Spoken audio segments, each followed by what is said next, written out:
Alrighty guys, welcome to chapter 2 of my Eternal Darkness Let's Play. Sorry, I had to check my audio here. Sorry, it's just, I was making sure, because lately for some reason with my thing I'm recording from my console, it's just, it does this weird audio thing, like, and I have to exit it, I don't know. Anyways, point is, y'all don't care about that, jabber blabber, we go, luckily, to get these, because each time after, in between chapters, you have to look for the page. This is the easiest one in the game, just right here, bam, chapter page. Strangely, with the Tome of Eternal Darkness in her possession, Alex can read the page. It is a chapter page from the tome itself. Chapter 2, The Binding of the Corpse God. And to read it, you just use it.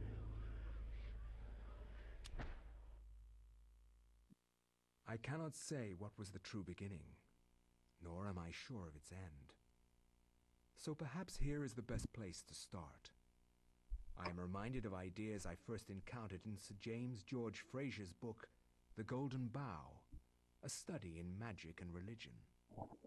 We are overwhelmed by a very human need to weave a web of meaning where there may be none. Since time immemorial, ancient peoples have dressed up their lack of knowledge as gods and demons. I have discovered that sometimes the fates of gods and mortals intertwine, and legends are born.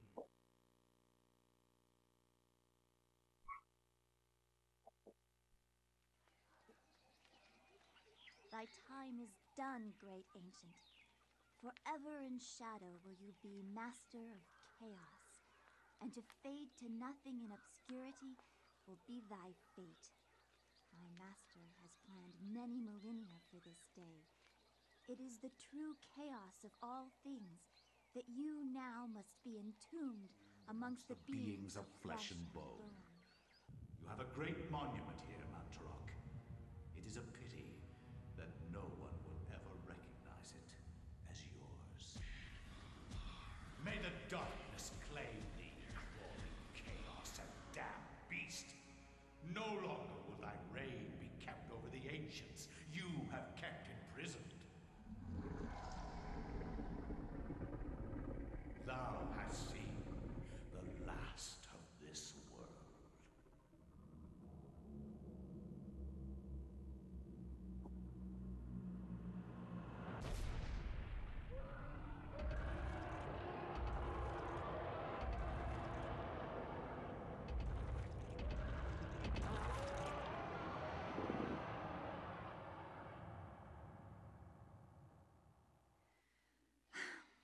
Not even these mythical fables can keep me amused.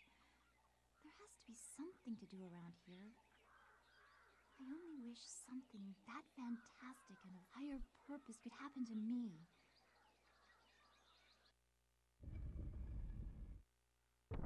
Really shouldn't have done that. Yeah, okay. We now play as what I believe Elia, I believe. I'm gonna go and I need to save it anyway, so I think we play as Elia. Yes, Elia. Alrighty, let's see this. Tome of Eternal Darkness.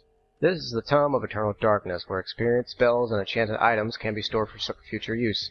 It has been made from fragments of human skin and bone and endowed with magical powers. This is the short sword with a wooden... Wait on. Derp. Just short sword, nothing. Okay. A short sword with a wooden grip. Light and durable. A small curve is running from the handle. Makes it better for hacking rather than stabbing. Sorry for that fucking dog. I swear, I'm seeming very noobish with these Let's Plays because of the fucking background noises and technical stuff. Alrighty. A statue of a goddess delicately sculpted from sandstone. It casts an alert eye over everyone who enters the temple. There is a strange necklace about its neck. Strange necklace. You don't have to take that necklace, but especially if you're new, you definitely want to take it. Necklace can be used to heal Elia, and that's the reason why. Make sure Elia does not move when the spell is being cast. That's how magic is in the game. Now, you don't get magic from items, it's just that you don't actually get magic in this... Magic isn't introduced to you, that you cast yourself in this level. This is the only level where you can actually... There's 2 levels where you get an item that will cast a spell, but it's only in case you don't already have a healing spell, though.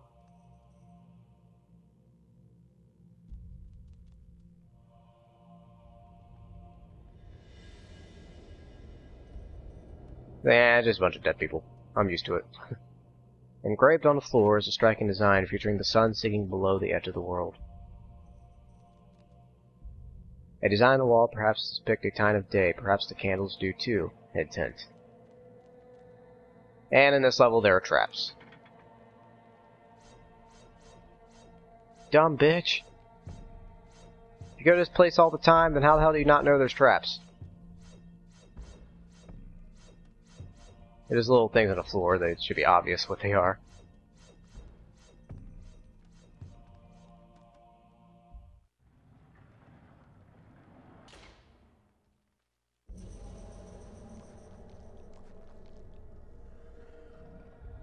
Basically what it's saying is if an enemy looks at you, you will lose sanity like this. The little green glow. Because I'm doing a low sanity run, what you gotta do is you kill the enemy and you finish them off and you get your sanity back that you lost from it, with maybe 2 exceptions of enemies that appear way later in the game. What happens with sanity is if your sanity is completely empty, you will lose health every time an enemy sees you, and you'll start hallucinating. I find hallucinations, they're only fun. They don't really do anything to hinder you in the game. Which is why the low sanity run is very easy to do. Now, I'm not going to put my sanity down to where I'll die, but I'm putting my sanity down low enough to where I can experience the worst sanity effects you can have in the game. In order for me to do that, I have to kill this guy but not finish him. And this is the Xel'lotath zombie. What happens with this guy is that if you do enough damage to him, it's only to this zombie, not any other zombies. If you do enough damage to him, he'll start doing this wow shit. And he'll explode. And if you don't chop it, unless you chop his head off. If you chop his head off, he won't be able to do that. That does do damage to you. You also lose a little bit of magic, but magic heals on itself anyway. But you won't be able to regain your sanity if they explode. Engraved on the floor is a striking design featuring a brightly burning sun. And here we gotta light these candles. Just the little thing in the background, just light them to that. Like for example, there's a sun in the middle, so light every candle. Put out every candle except for the one in the middle.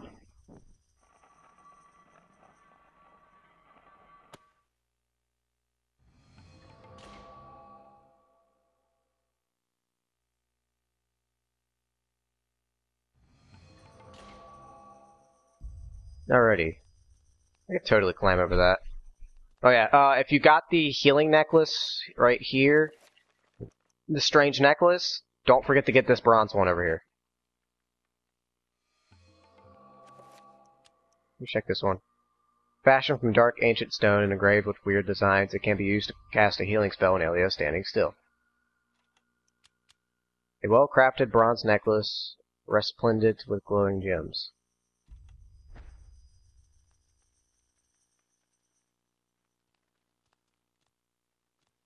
I just gotta be careful. The traps are, every time I ever fall for the traps when I have to go down this way where you can't see them in front of you. So you have to walk slow and make sure you don't hit them. They're not hard to dodge even if you do activate them, but they just slow me down and they're pretty damn annoying. I'm doing a low sanity run, so all I'm going to do is chop their arms off. You don't have to kill them. I could just run through here, but I don't know why. I just like chopping their arms off. Hey, Nubby. These are the only zombies you can do it to. All the other zombies have some kind of feature to them where you can chop their arm off. They can still hurt you in some way. Or they can... You'll see. I'll show you. You see every zombie type in this level, so I'll go ahead and show you what they are. Oh, yes, I gotta put the necklace back on the statue.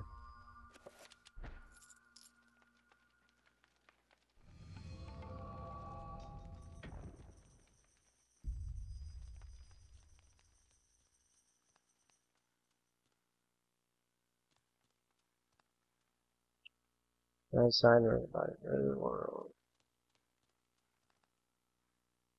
Just avoid those.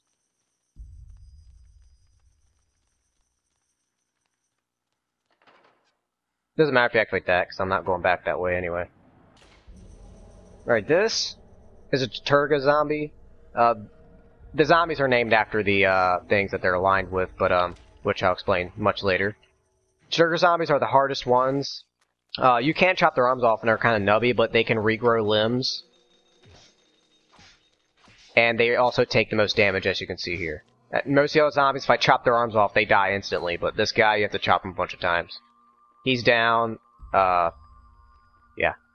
What's my sanity at? Okay, my sanity's like halfway. We're getting there close. And with this one, just take off all the handles.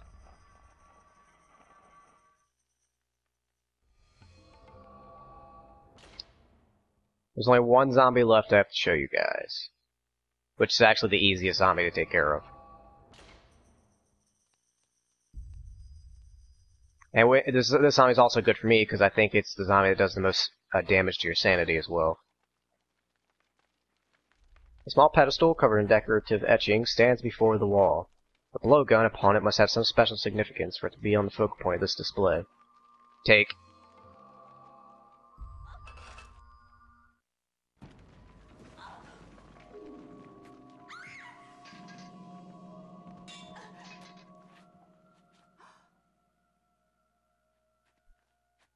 Secret passage in the temple. These are Xel'lotath zombies. These and the Mantrock zombies are the only two zombies in the game you can kill by just tapping with the torch and it'll light on fire. Which makes them... Oh yeah, hold on. Don't forget to pick up your broken short sword. With the blowgun, it has poison on it. Just shoot them once and you can just wait for them to die, or you can just shoot them again to help, you know, speed up their death. I'm not going to finish them off. Although, actually, I think Xel'lotath zombies keep coming back up if you don't finish them off. We'll see here in a second.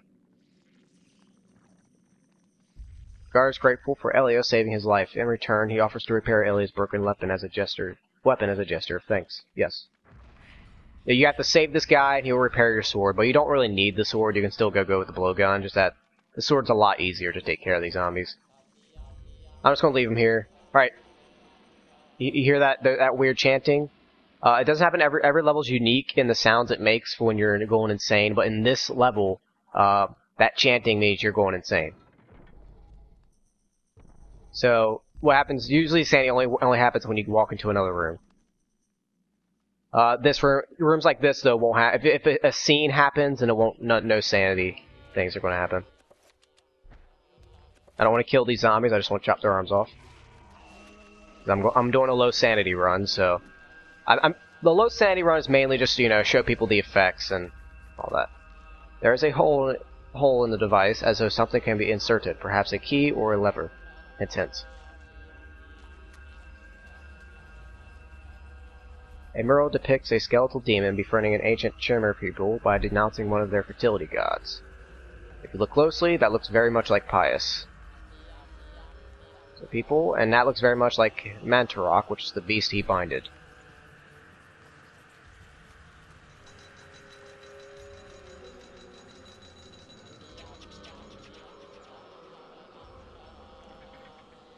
These little arrow things, they're the only annoying thing I ever really get hit by in this, when it comes to those things.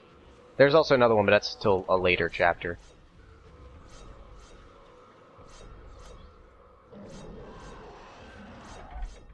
Yeah, if you can hear that sound, that's an sanity effect. That's not a good one, that's not an entertaining one. There's way more entertaining sanity effects. There's no insanity effects happening here. I do want to kill this Turga zombie. But I do want him to see me. Come on, see me. Everybody, look at me, look at me, yay! Okay, I'm starting, as you can see, I'm starting to lose health by, them seeing me, so I'm going to go ahead and start killing some of them. I want to finish one of them off. You don't need to be close to death sanity, you just need very low sanity and it'll do the work. See, right there is low enough, that's where you want it to be in a low sanity run. Unless you're doing a no sanity whatsoever run, then good luck with that. This mural depicts an ancient Chimera deities being tortured or killed by the skeletal demon. Which is the scene you all just seen, which is kind of odd. Like, did they really get this up in like 5 seconds? Oh wait, unless the scene that we seen was actually like a year ago or something like that.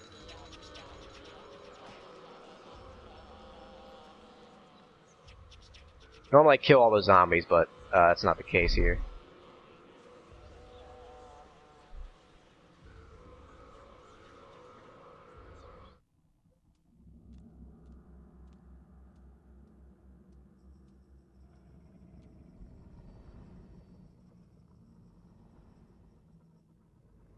Stop. Don't go near it.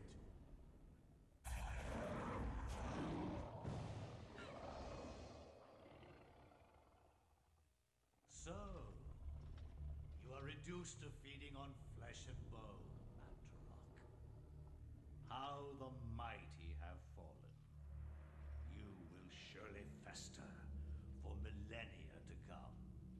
A slow and torturous fate for thee. You had best leave, young fool, or you will find yourself as food for the dead god.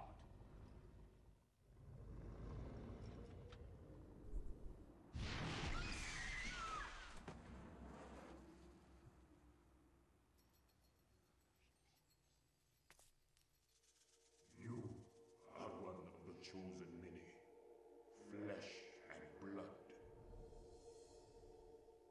It is now your destiny to fight the eternal darkness.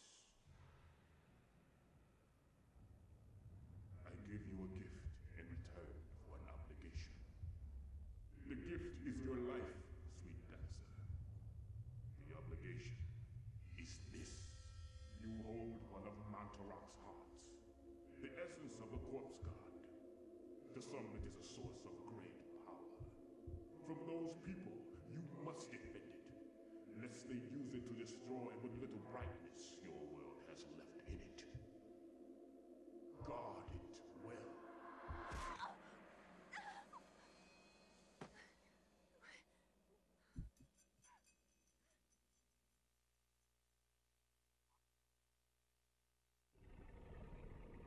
Alrighty. Before we do anything else, let's grab this. Mikko Staff. A large piece of metal looks like a lever of some kind. Doop doop doop.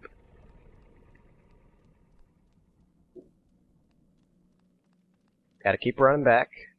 The reason I hate this level, I know you come to this level 2 times, and it has a lot of backtracking. I fucking hate it. But where did I suddenly get the sanity from? No, I don't. Here, I think these Xel'lotath zombies you continuously lose sanity, unless you cut their heads off. Damn it. And yes, you do have to. Those are the zombies you have to finish off, or they'll come back. There are some Mantarok zombies ahead of me. You can tell, like, if you're in like a combat stance, that means there's enemies in the area. Fuck. Oh shit.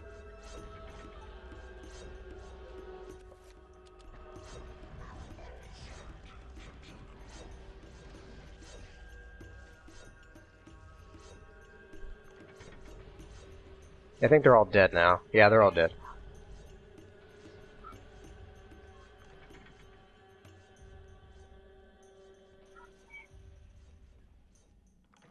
Ah, fuck.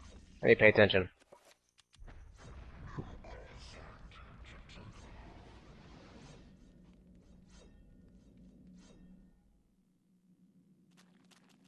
Look at me! Whee! Look at me! Look at me! Look at me!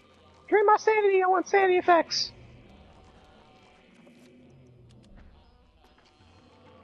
Oh, and if a zombie gets behind you, they can grab you, kind of like in the Resident Evil games.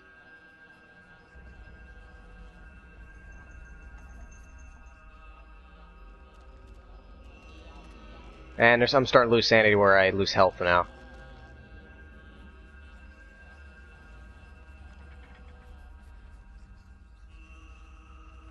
We haven't had like an actual sanity effect happen yet, though. Ow, fuck.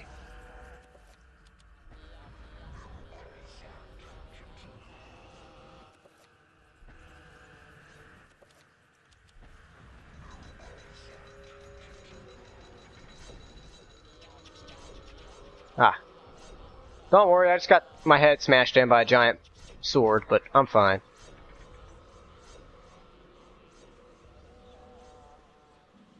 Whoa, shit. Whoa, whoa, what the fuck?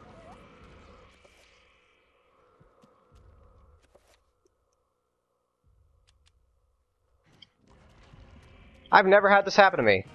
Oh, you gotta be kidding me. Oh, okay. See, guy, that's perfect example. That's the insanity effect. See, the developers know what the fuck you're thinking during these times.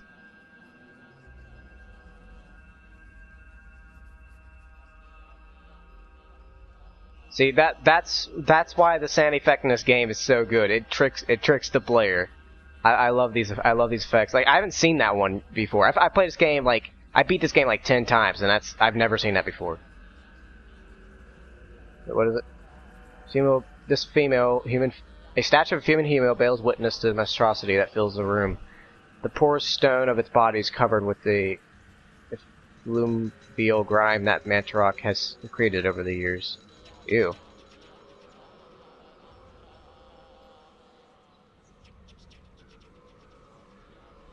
And you can't run out of breath. You can't run forever. And we're at about the end of the chapter, unless the sanity effect is happening.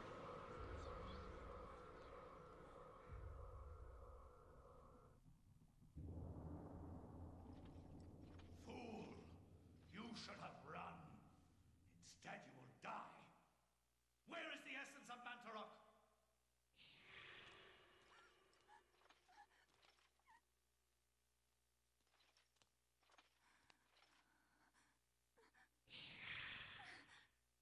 Where is it? I will not ask again, child. Very well, then. You will succumb to the horrors of oblivion.